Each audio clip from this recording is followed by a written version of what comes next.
नमस्ते मित्रों। Dhananjay coaching classes Hindi व्याकरण के अंतर्गत आपका स्वागत है। आज हम सीखने वाले हैं वाक्य के अंग, उद्देश्य और विधेय।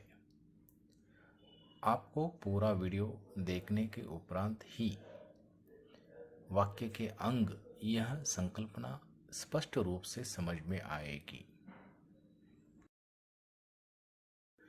मनुष्य समाजशील प्राणी है। मनुष्य अपने विचारों को एक दूसरे के साथ बांटता है, आदान प्रदान करता है, साथ ही अपनी भावों की अभिव्यक्ति दूसरों तक पहुंचाता है। मित्रों, अपने भाव तथा विचारों की अभिव्यक्ति का माध्यम जो है भाषा है। वर्ण से शब्द बनता है, शब्द से वाक्य बनता है और वाक्य से भाषा बनती है। कहा जाता है जितनी भाषा शुद्ध उतना समाज शुद्ध। अपनी विशेषताओं को ध्यान में रखकर वह भाषा को दूसरों तक पहुंचाने का कार्य जो है आदमी या मनुष्य करता है। तो हम अब शब्द कैसे बनते हैं या शब्द किसे कहा जाता है इसको देखेंगे।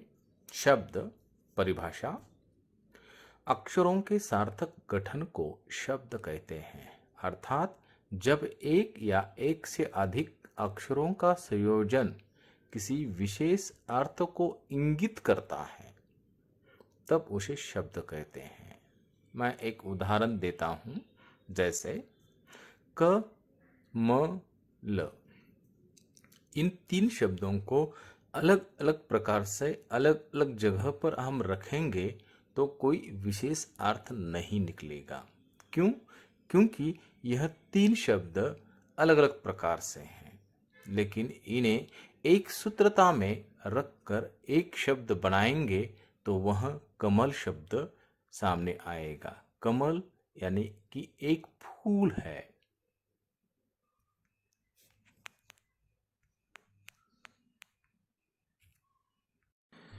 वाक्य की परिभाषा दो या दो से अधिक शब्दों के सार्थक समूहों को वाक्य कहते हैं। जिस शब्द समूह में वक्ता या लेखक का पूर्ण अभिप्राय श्रोता या पाठक को समझ में आ जाए उसे वाक्य कहते हैं। मित्रों, आपके सामने मैं एक उदाहरण देता हूं। विद्या धन के समान है। विद्या धन के समान है। धन यानी कि पैसा। तो दूसरा वाक्य कमल तालाब खिलता। यह वाक्य अटपटा सा लग रहा है। इसका अर्थ यह सही गठन से और सही भाव के साथ यह वाक्य सामने आता हुआ नहीं दिखाई दे रहा है।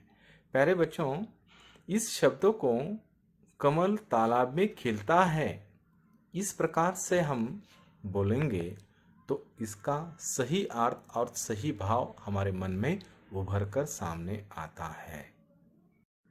अब हम देखेंगे वाक्य के अंग।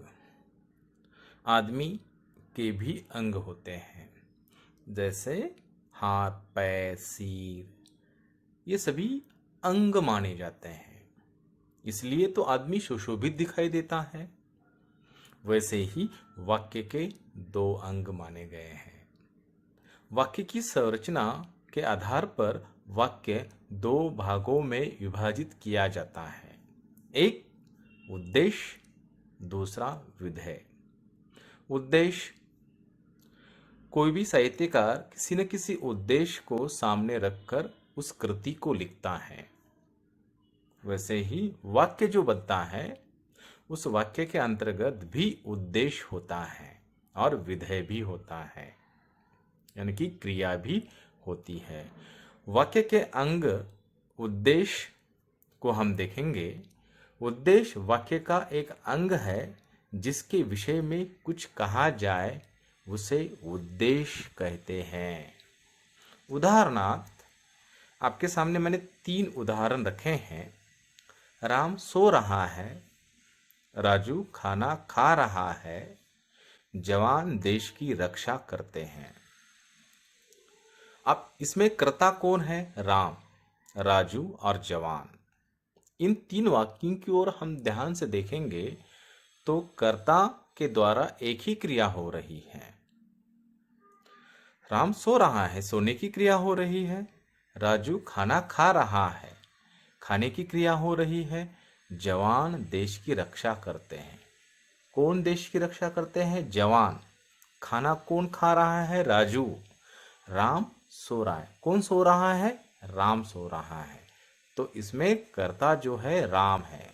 राम, राजू और जवान, इन तीनों वाक्यों में उद्देश्य है। इन तीन वाक्यों में राम, राजू और जवान विषय में बताया जा रहा है, इसलिए राजू, राम और जवान उद्देश्य है। वाक्य के अंग में विधेय। मित्रों, विधेय का अर्थ होता है प्राप्त करने योग्य। परिभाषा: विधेय वाक्य में उद्देश्य के बारे में जो भी कुछ कहा जाए उसे विधेय कहते हैं। उदाहरणार्थ, बहन राखी बांध रही है।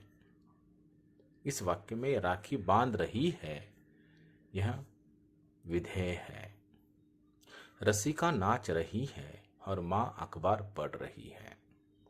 इन दोनों वाक्यों में नाच रही है और अखबार पढ़ रही है, यह विधेय है। इन वाक्यों में राखी बांध रही है, नाच रही है, अखबार पढ़ रही है के विषय में बताया जा रहा है, इसलिए विधेय है और वह क्रिया के साथ सामने आता है।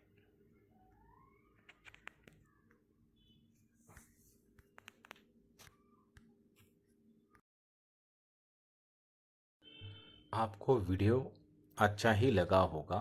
वाक्य के अंग आपको समझ में आए होंगे। धन्यवाद।